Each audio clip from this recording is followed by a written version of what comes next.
Who knew that a hoo-hoo made liquid fine liners? This is a little different from the regular fine liners. Here you can see the ink reservoir. Oh, and we'll need a pencil today too. We're going to begin by drawing a dot in the middle of the page.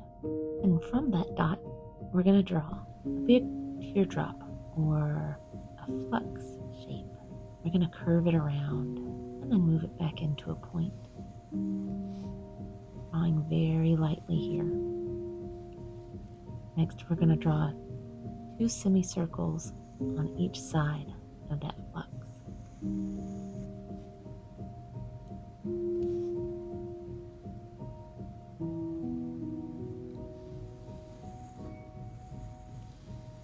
And we're also going to draw a big semicircle coming out from the pointy end, all the way around, a really big one.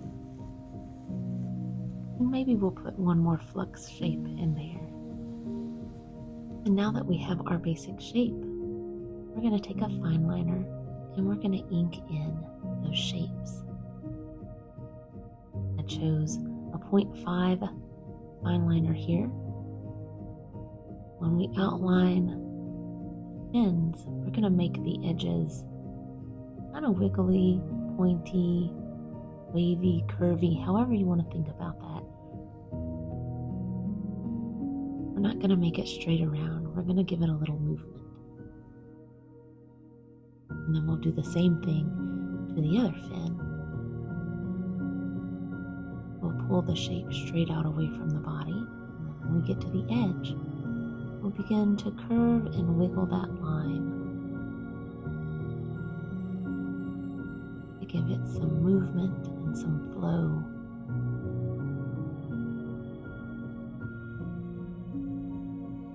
And we'll also do the same thing to the tail fin. Pull it out and then begin to shape that line, shaping the edge of it.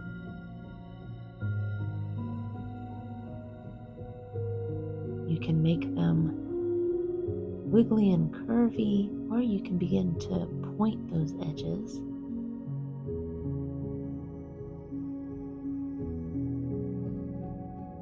They don't have to be very long, just subtle movements.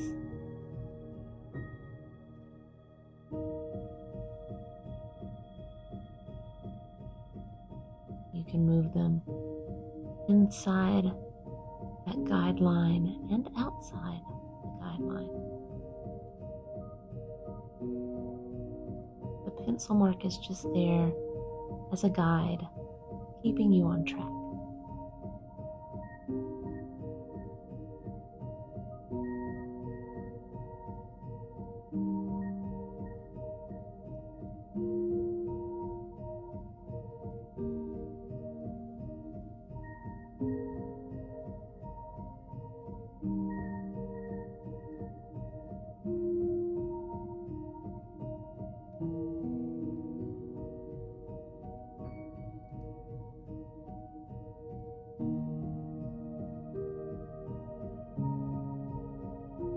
And when all the outlining is done, we're going to grab a smaller fine liner. I chose a 0.03. And we're going to connect lines from the edge all the way back into the body. I do like to section out portions of each big shape.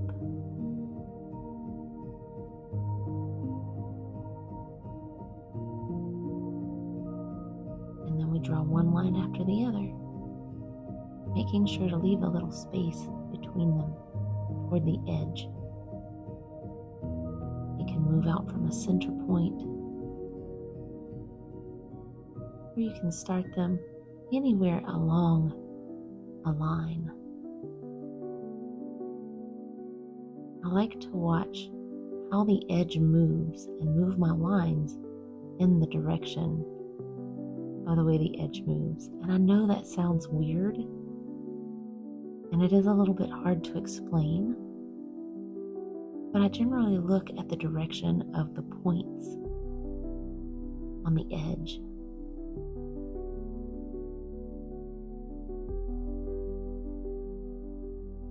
and from there I just move one line after the other, trying to repeat the same shape until I move into the border of a new section.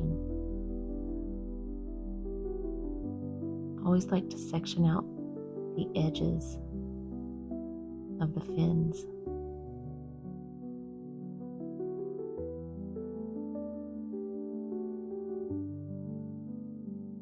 Trying to decide where each new section should begin can be a challenge. So maybe this little tiny piece lives as its own section.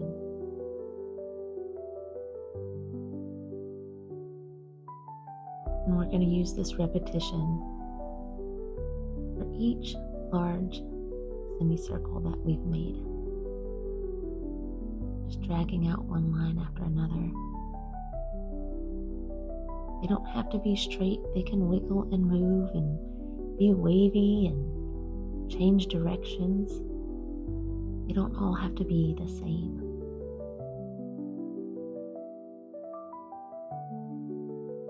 I usually drag out 4 to 5 lines that are similar before changing directions.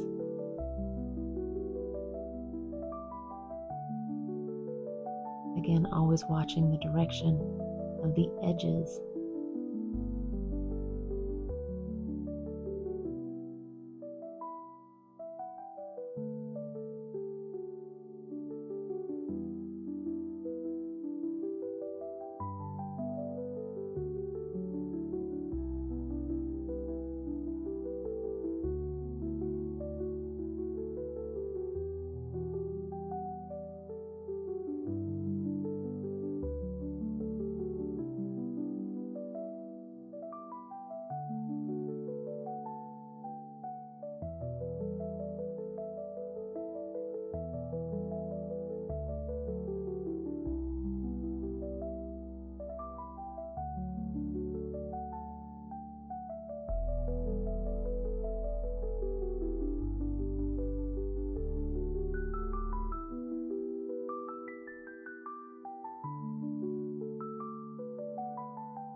This is a great example of movement in a line, making an S curve, a big wave, following that wave with each new line. They're not going to be exactly the same or exactly the same distance apart,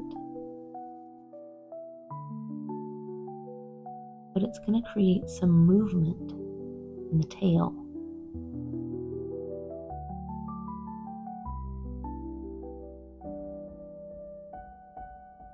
Just making sure that I end in the direction that the edge is moving.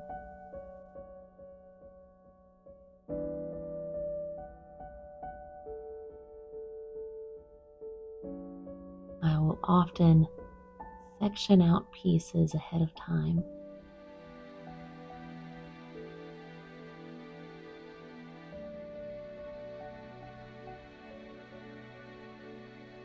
Watching the movement of all of the points on the edges.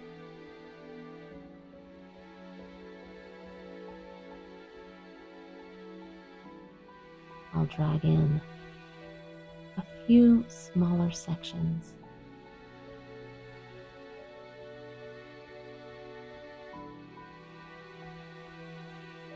Now we're ready to fill in this section.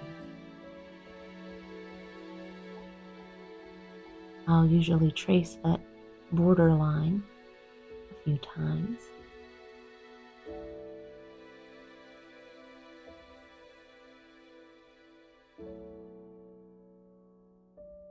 And just like the rings on a tree, it's funny how these lines begin to take a new shape after a while. You'll find a little bump in the line and it just seems to grow bigger and bigger, more pronounced. Again, following the movement of the edge of that section.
And we just keep following this pattern until eventually we decide to change directions. So maybe we stop our lines at a different point along the previous line until things begin to flow again all the way down.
And I'll try my best to explain following the direction of the edge.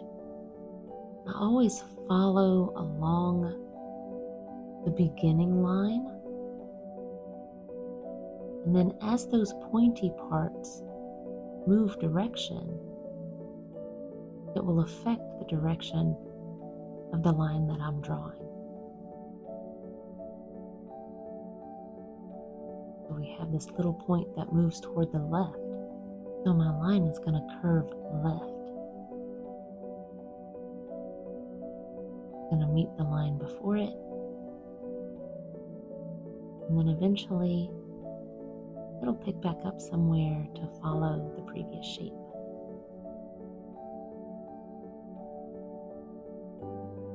So we have this area here that's going to be kind of interesting. So I decided to stop the direction of the previous section. And we're just going to make a whole new section. We're going to move all of our lines into the previous line.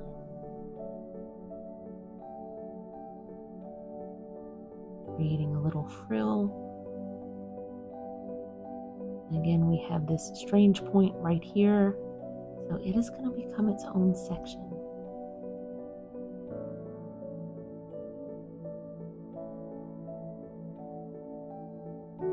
And then we can continue drawing our longer lines.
This liquid fine liner set from Ohuhu also has a brush tip.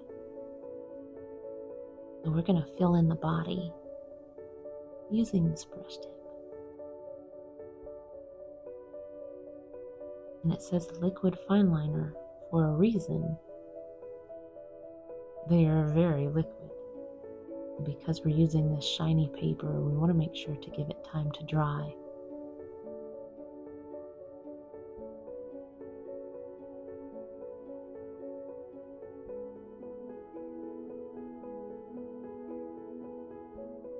We'll make any final details. So let's add some eyes. We want to add our eyes to the outside edge of our fish.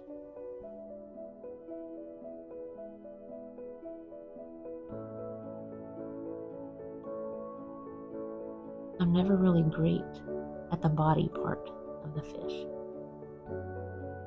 So I think inking it in is a great way to avoid details. But when it's finished, we have something that looks like this. I hope you enjoy this practice. What should we draw next in this style?